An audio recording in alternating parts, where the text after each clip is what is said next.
السلام علیکم دوستانو، دا ویډیو د یو داسې ښځې باره کې ده چې ځان یې ډیر شریف ښکاره کولو، خو د خاوند نه پټ به یې داسې کارونه کول چې اخر ډیره زیاته وشرمېده.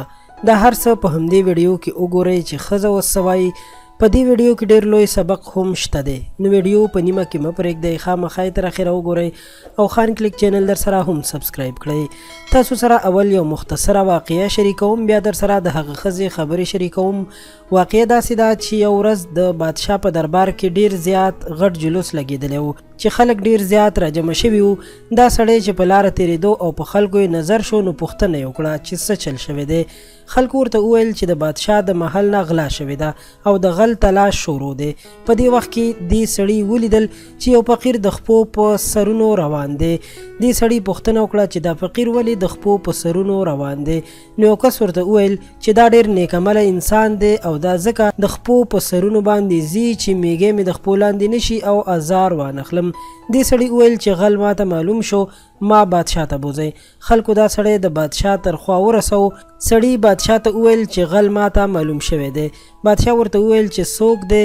هغه ورته وویل چې دغه فقیر غل دی. بادشاه ورته وویل چې دا ته څه وایې؟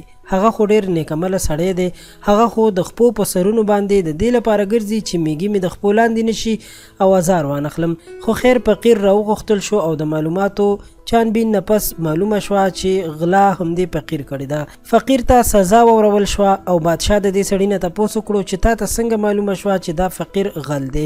دې سړي ورته وویل چې په دې فقیر کې او زما په ښځه کې هیڅ فرق نشته.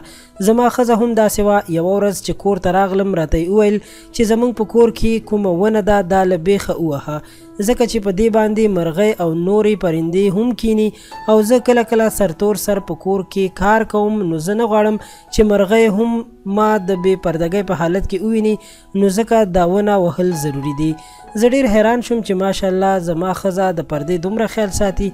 ما شکر هم وویستو چې دومره نیکعمله ښځه مې په قسمت رسېدلې ده. خیر هغه ونه ما ووهله. بله ورځ زه کور ته لږ وختي راغلم، ومې لیدل چې میرمن مې بل چا سره په کټ کې پرته ده. خو ما هم په هغه ځای خپلې ښځې ته طلاق ورکو، نو ځکه دا خبره کولی شم چې په دې فقیر کې او زما په ښځه کې هیڅ فرق نشته، ځکه چې دې سړي هم د حد نه زیات ځان نیک حسابولو او خلکو ته یې ځان ډیر نیک ښودلو او زما ښځه هم دغسې وه، ځان یې راته ډیر نیک ښودلو، خو منځ کې کارونه یې نور ټول وران وو. قدرمنو واقعا هم نن سبا اکثره خلک چې ځان ډیر ښه او نیکعمله ښیي خو په منځ کې عمل خراب وي او خپل نیک صورت د دنیوي معاملاتو لپاره استعمالوي، نو داسې خلک هم باید ښه سم وپېژندل شي، ځکه چې ټول نیکعمله هم داسې نه وي، خو ځینې خلک د دنیادارۍ لپاره په خپل صورت او په خپل سیرت باندې خلک دوکه کوي.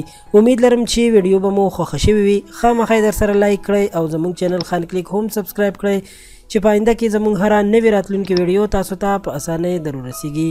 تر بیا د لوی الله په امان.